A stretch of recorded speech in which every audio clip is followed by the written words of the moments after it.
Good afternoon, everyone. Clint McLaughlin here, Midwest Market Management. I've got Riley Sykard on with me here today. It is Tuesday, August 25th, and we're going to jump into U.S. weather from a national yield perspective. Riley, we're getting into some late season here. What do we got in store? Oh, some small tweaks from what we were looking at last week, but as a whole, a lot of similar things to what we've been seeing. So, first thing I do have is crop conditions came out yesterday afternoon. Big highlight was corn was down 3% in the good to excellent rating. I would like to say, as we're about ready to turn the calendar to September, it's the time of year where crop conditions should start declining. Normally crops start to die off, and it's the time of year where stuff is getting worse. Seeing us down 3% at this stage, I'm not putting a whole lot of weight into that. Yeah. It's just the time of year where crop conditions should decline. So that's not a very unexpected thing for me to be seeing. But states that are getting hit the hardest, ones that have already been hit in the past, North Dakota, South Dakota, Nebraska, Western belt as a whole in rough shape, and then way to the east, Ohio down 5 after being up 4 last week. So a little bit of contradicting going on in the eastern belt. So on the soybean conditions, same thing. It's the time of year where conditions should be declining. As a whole, down 1% as a country. So I wouldn't say there's any big changes happening right now.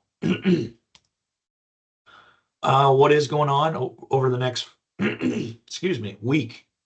Temperatures still pretty mild down in Kansas, Oklahoma, Texas, a little bit warmer still, but as a whole, a lot of 80-degree temperatures. And as beans are filling out pods and corn is filling out its kernels, cool temperatures are exactly what you would want.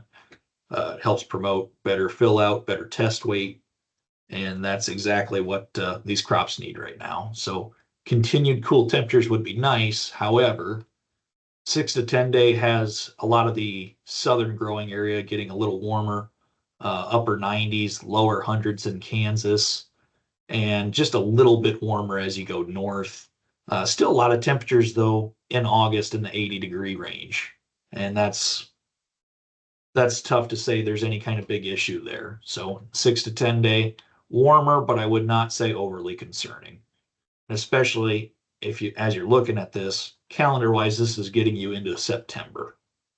So we're at the stage of the game where crops are going to start dying off, and heat would actually be good to prevent a big moisture issue this fall. So 1 to 5 precip. I'm not going to spend a whole lot of time here. Small patchy stuff, but as a whole, not a lot of chances in the mix. Six to No, ten but the day. chances, go back just a minute, but the Yep. chances that are there are actually pretty well placed. I mean, that whole Northwest Iowa, Nebraska, Kansas, I mean, South Dakota region, I mean, they could use everything they can get out there. Yeah, if they can get that, it's not going to hurt them. The problem is it's getting to the point of too little, too late for those areas. How much good would an inch of rain do right now? I think it would almost do more good for next year's crop than it would for this year's. I Yeah. think we're getting to that stage in the game where moisture for them is helping to put Even something in the ground for next year. even on the beans. Yeah. Um, Beans are tougher to say. The pot, nothing's flowering at this point, or if it still is flowering and putting on pods, it's bare minimum. So Okay. I'd say we're in the last week right now of rains really having a big impact on beans. I would say that's more of a beginning of August to middle of Sure. August thing. And now 25th, we're getting to the point of it being a little too late. Yeah, particularly if it's been under heavy stress the whole time. So, Yes.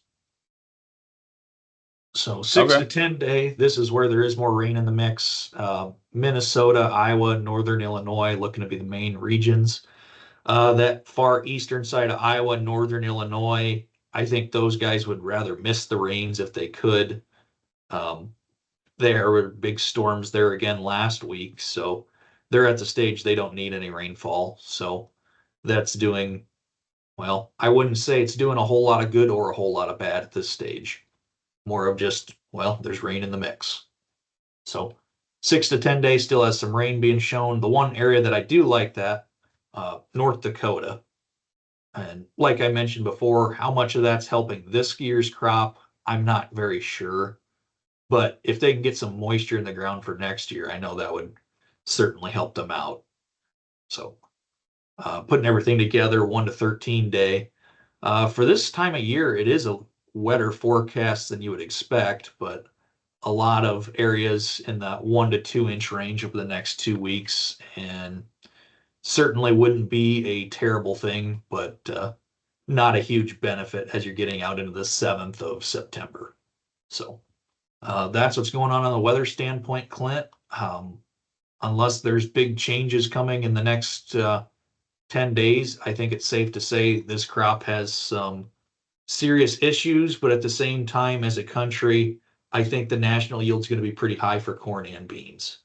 So from how we view it as a marketing perspective, there's no doubt we've Pro Farmer set the world on fire last week with their crop estimates and the state by state numbers. But even with their number, the reality is we're going to have a big crop. It's not going to be the big record that it was last year, and how the market's going to adjust over time to what comes out of it, we'll have to wait and see. But I know a lot of guys are just excited to get combines rolling and see how the numbers look when you're actually there doing it. So, Well, and there's certainly a lot of optimism around prices, and it's undeniable whether it's still out in the open as to what we're gonna final yield's going to be here, but the reality is you're going to shrink ending stocks, you're going to tighten up stocks to use ratios, and we're going to experience some volatility here for the time being. And volatility is frustrating, but it also creates opportunities. So that's what you got to look for. So appreciate everybody tuning in. On a program note, I do believe this will be the last week that we're going to do Tuesday, Thursdays. After this week, we're going to drop off to Tuesdays only. Keep abreast, look for any, major harvest issues or anything like that. Maybe give some feedback on, what we're hearing on sudden death syndrome. That seems to be a little bit more prevalent this year. So things of that nature, but we're going to cut her down to once a week starting next week. So appreciate everybody tuning in. Clint McLaughlin, Riley Sykard, Midwest Market Management. Thanks a lot and have a good day. This material has been prepared by a sales or trading employee or agent of Midwest Market Management and is in the nature of a solicitation. This material is not a research report prepared by of Midwest Market Management Research Department.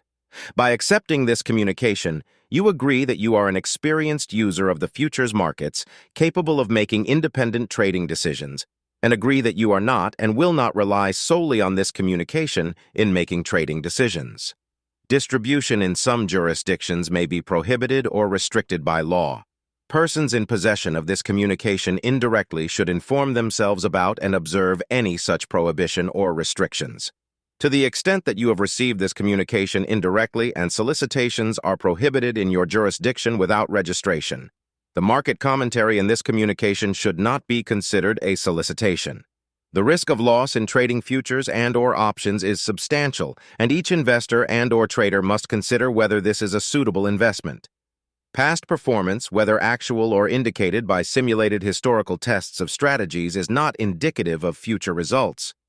Trading advice is based on information taken from trades and statistical services and other sources that of Midwest Market Management believes are reliable.